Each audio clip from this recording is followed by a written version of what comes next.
Welcome to our channel. Crochet for beginners oda second day. நேத்து வீடியோட continuation. இந்த வீடியோல crochet ஓட ஃபண்டமெண்டல் ஸ்டிச்சஸ் பத்தி பார்க்கலாம். லாஸ்ட் வீடியோல ஸ்லிப் ஸ்டிட்ச் பத்தி பார்த்தோம். இப்போ அதோட கண்டினியூஷனான செயின்ஸ் எப்படி போடுறதுன்றத பத்தி பார்க்கலாம்.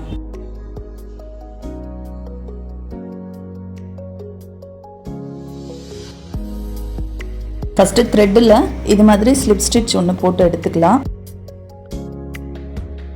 இந்த ஸ்லிப் ஸ்டிட்ச்க்குள்ள ஹூக்கை விட்டு உள்ள இருந்து இந்த மாதிரி நூலை வெளியே எடுக்கணும். இது மாதிரி நம்ம கண்டினியூ பண்ணிகிட்டே வரணும்.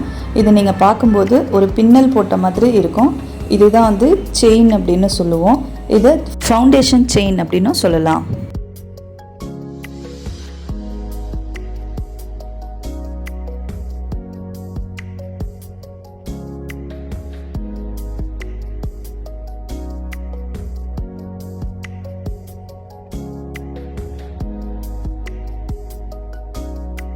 அடுத்து சிங்கிள் க்ரோஷெட் ஸ்டிச் எப்படி பண்ணுறதுன்னு பார்க்கலாம். இந்த சிங்கிள் க்ரோஷெட் ஸ்டிச்சுக்கு ஃபஸ்ட்டு நம்ம ஃபவுண்டேஷன் செயின் போட்டு முடிச்சுக்கலாம். Foundation chain over. இப்போ நம்ம சிங்கிள் க்ரோஷெட் போடுறதுக்காக இந்த ஃபவுண்டேஷன் செயின் மேலேயே தான் நம்ம போட போகிறோம். அதுக்கு ஒரு செயினை ஸ்கிப் பண்ணிவிட்டு அடுத்த செயினுக்குள்ளே ஹூக்கை உள்ளே கொடுத்து நூலை வெளியே எடுத்து இது மாதிரி மறுபடியும் ஒரு சுற்றி அந்த ரெண்டு லூப்ல இருந்து அது நூலை வெளியில் எடுக்கணும். இது மாதிரி எடுக்கிறது தான் நம்ம சிங்கிள் க்ரோஷெட் அப்படின்னு சொல்கிறோம்.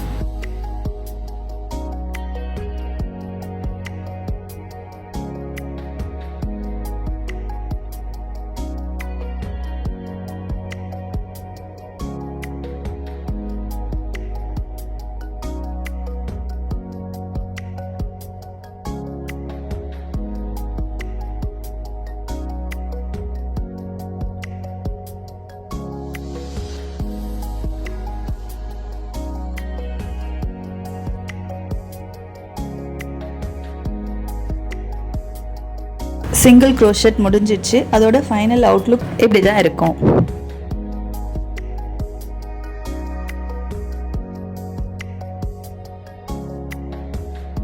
Next half double crochet.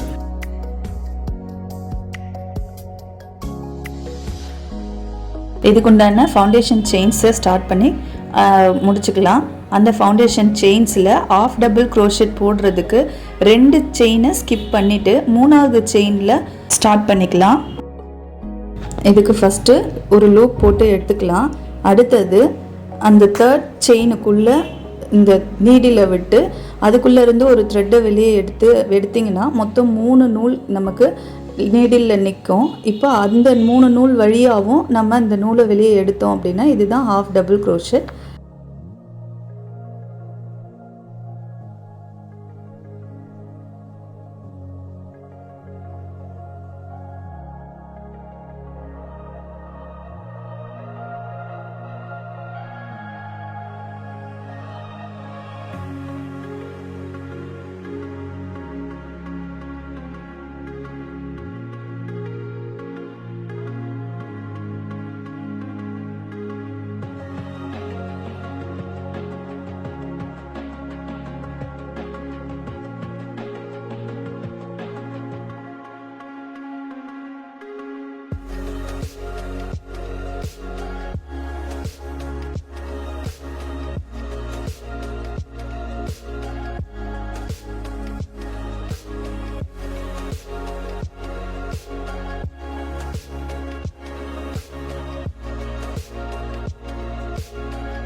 இப்போ ஹாஃப் டபுள் க்ரோஷெட் முடிஞ்சிடுச்சு.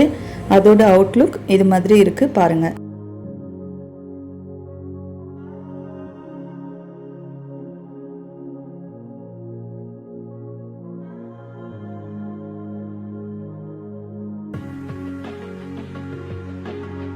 Next double crochet. இதுக்கு ஃபவுண்டேஷன் செயின் ஆரம்பிச்சுட்டு இதுக்கு 3 செயின்ஸை நம்ம ஸ்கிப் பண்ணிவிட்டு ஒரு தடவை இந்த மாதிரி லூப் எடுத்துக்கலாம். இப்போ 3 செயின்ஸை ஸ்கிப் பண்ணிவிட்டு 4th செயினுக்குள்ளே இது மாதிரி உள்ளே விட்டு நம்ம நூலை வெளியே எடுக்கலாம். எடுத்தால் இப்போ நம்மள்கிட்ட 3 நூல் நீடில் இருக்கும். இந்த 3 நூலில் ஃபஸ்ட்டு 2 நூல் வழியாக நம்ம ஒரு தடவை வெளியில் எடுத்துக்குவோம் நூலை. அடுத்து 2 நூலுக்குள்ளே ஒரு நூலை வெளியே எடுப்போம். இந்த மாதிரி பண்ணுறதுக்கு பேர் தான் டபுள் க்ரோஷெட்.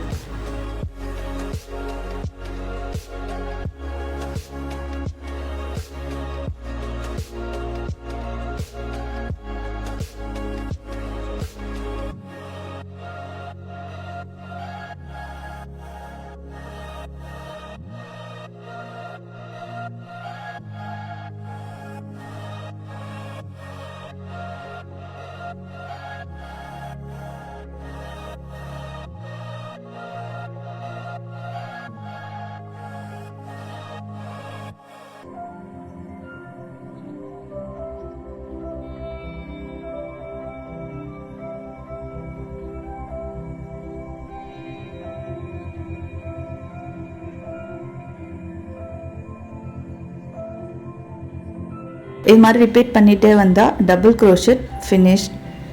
இதோட அவுட்லுக் எப்படி இருக்குன்னு பாருங்கள்.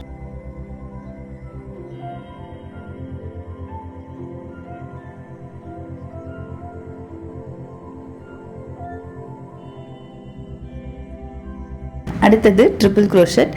இதுக்கும் ஃபவுண்டேஷன் செயின்ஸில் ஸ்டார்ட் பண்ணிவிட்டு இந்த ட்ரிபிள் க்ரோஷெட்டுக்கு மொத்தம் 4 செயின்ஸை நம்ம ஸ்கிப் பண்ண போகிறோம். 5th செயினில் இருந்து தான் ட்ரிபிள் க்ரோஷெட்டுக்கு ஸ்டார்ட் பண்ண போகிறோம். இப்போது 2 தடவை நம்ம லூப் எடுத்துக்கலாம். 2 தடவை லூப் எடுத்துட்டு 5th செயினில் கொடுத்து ஒரு நூல் வெளியே எடுக்கணும்.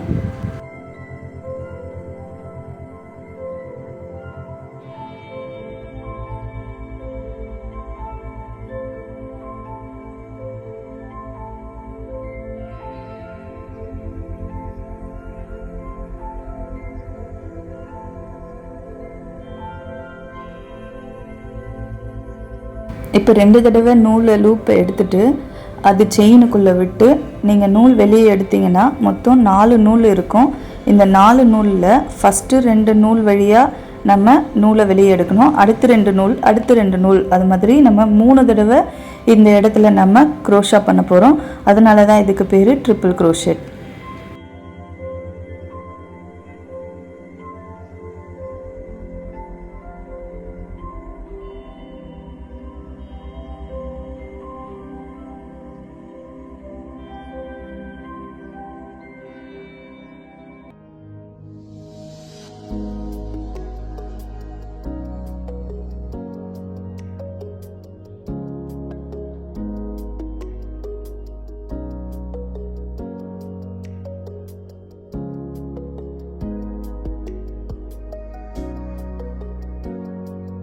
Completed look of triple crochet இதுதான்.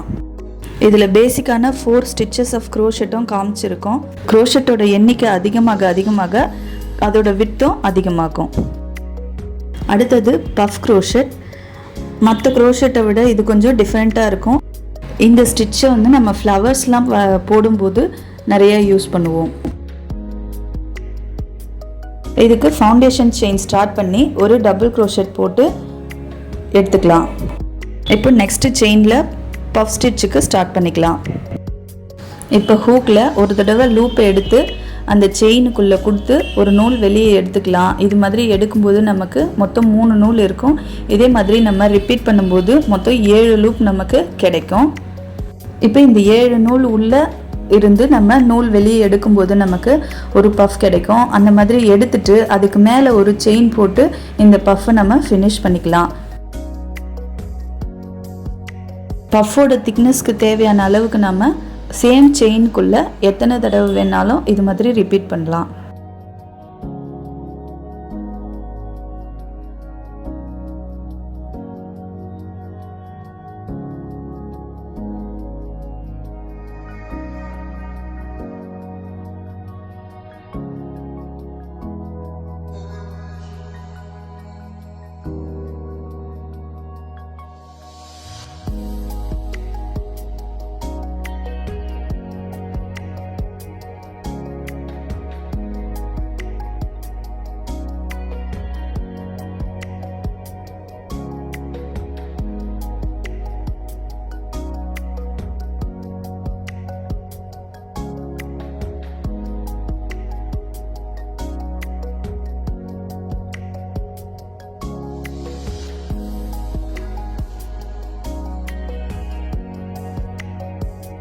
இதை ஹாஃப் டிசி பஃப் ஸ்டிச் அப்படின்னு சொல்லுவோம். அடுத்தது டிசி பஃப் ஸ்டிச் எப்படி செய்யலாம் அப்படின்னா சேம் ப்ரொசீஜர். இதுக்கு நூலை ஒரு தடவை சுற்றி எடுத்துக்கிட்டு அந்த செயினுக்குள்ளே விட்டு நம்ம நூலை வெளியே எடுத்தோம் அப்படின்னா அப்போ நமக்கு 3 நூல் இருக்கும் நீடில்ல. இப்போ அதில் 2 நூல் வழியாக நம்ம நூலை வெளியே எடுக்கணும்.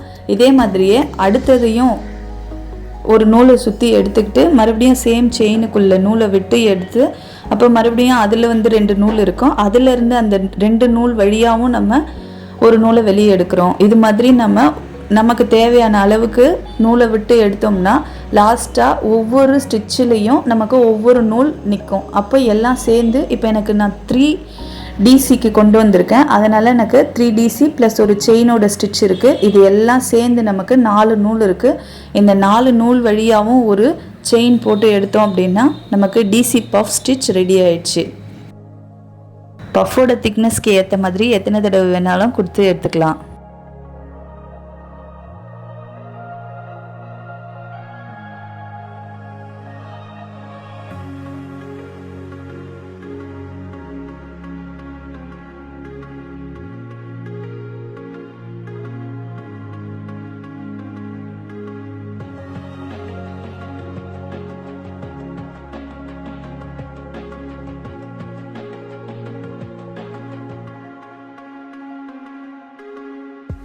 பஃப் ஸ்டிச்சும் ரெடி ஆயிடுச்சு.